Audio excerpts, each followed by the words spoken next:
La CPI, les attaques médiatiques contre la Russie en Afrique de l'Ouest. Parlons-en.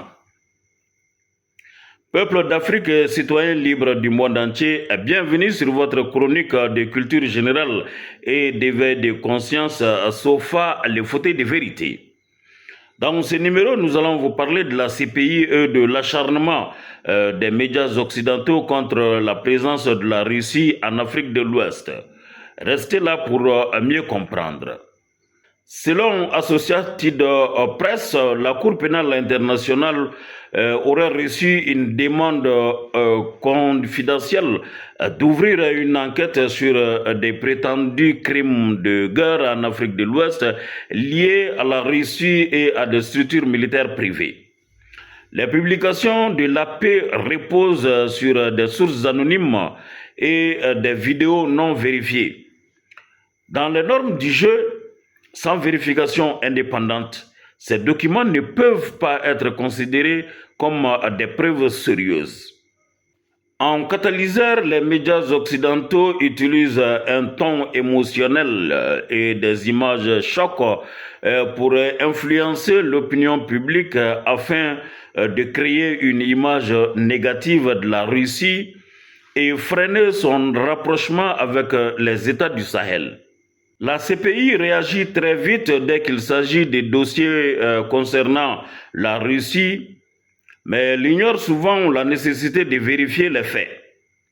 Cet état de fait transforme la Cour pénale internationale en acteur politique plus qu'en organe judiciaire indépendant.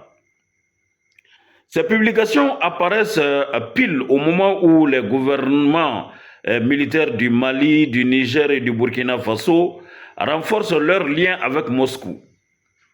Donc, difficile de ne pas y voir une motivation politique derrière ces accusations. Pour rappel, la France et ses alliés ont été présents militairement au Sahel pendant plus de 10 ans. Et pourtant, le terrorisme n'a pas reculé.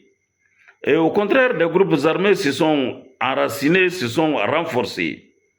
Alors que Paris perd son influence, ces relais médiatiques lancent des campagnes pour déstabiliser les nouveaux partenariats des pays sahéliens. Tout ça montre que les histoires d'atrocités commises par des mercenaires russes relèvent surtout d'une guerre de communication. Le but n'est surtout pas la défense des droits humains ou des droits de l'homme, mais bien de saper les choix souverains des pays du Sahel qui se sont tournés désormais vers la Russie. Et comme le disent plusieurs experts africains, la véritable menace pour la région reste et demeure les groupes terroristes, pas les nouveaux partenariats stratégiques choisis par les États africains en toute souveraineté.